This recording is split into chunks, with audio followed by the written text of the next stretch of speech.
I'm Melissa Andrade, and the film I chose to present about is Carol. So Carol came out in 2015. Mara portrays Therese and Blanchett portrays Carol, and directed by Todd Hayes, and the screenplay is by Phyllis Nagy, as well as based off of Patricia Highsmith's The Price of Salt. So the review I chose is Carol Explores the Sweet Science of Magnetism. It's written by A.O. Scott and published by the New York Times. So, in the review by A.O. Scott, in his coining of human magnetism, describing the allure between Therese and Carol, I argue how the 1952 lesbian relationship betrayal in Carol delves into the impact of how the closet creates agony and self-expression. In regards to what these women see in each other, it is an escape from repressed sexuality and unsatisfactory relationships. So while Scott mentions the closet, Carol might have been content to be archaeology of the closet or a pitying backward glance at the moors of a less enlightened time. There's a failure to address the impacts of heteronormativity that took place in the 1950s. The closet, which I also see as an environment that the characters live in, is the repression that Therese and Carol gradually get shoved back into due to the intimidation of the male characters and standards. And Carol and Therese's relationship is about finding comfort in one another. And I will be referring to the heterotopias of Todd Haynes, Creating Space for the Same-Sex Desires in Carol by Victoria L. Smith.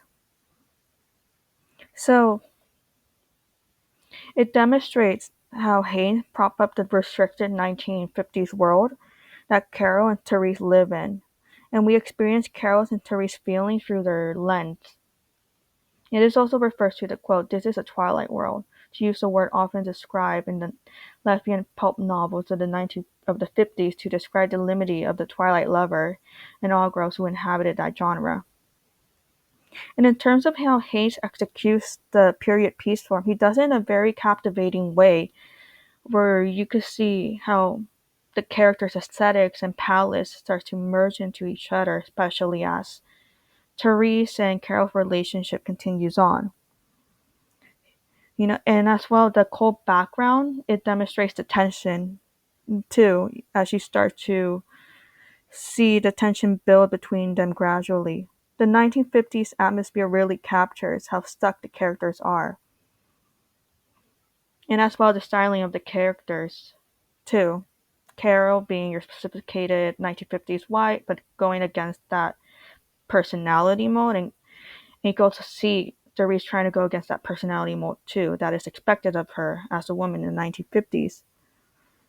And as well, in transition to how the men in the film often cause the tension. For instance, Richard tries to persuade Therese into marriage and staying with him, but she's stubborn and disinterested, while Harsh can't seem to accept that Carol is no longer interested in being his wife.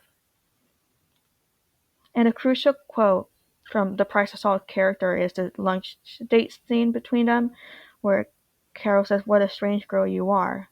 And then Therese replies, "Why?" And Carol says, "Flung out of space." It seems like a once in a lifetime opportunity for both of them, and a very exciting moment. And so Therese feels the most alive with Carol, and she feels the most upset when she's with Richard. For instance, when they're about to get away, and Therese discusses with Richard that she's going on a trip with Carol. Richard replies, "Well, you don't even know her." He's upset that Therese keeps projecting him. And while with Carol, in her perspective, her daughter Rindy is used like as a pawn from Harge, And Harge is a very dominating force, He has this power over her that is associated with her daughter.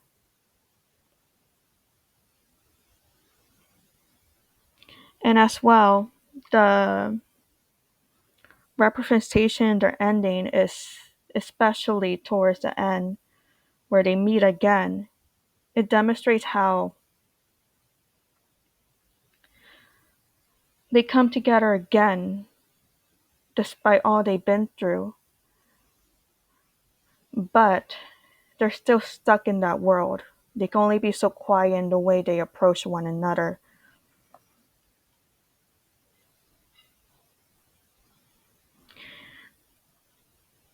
Thank you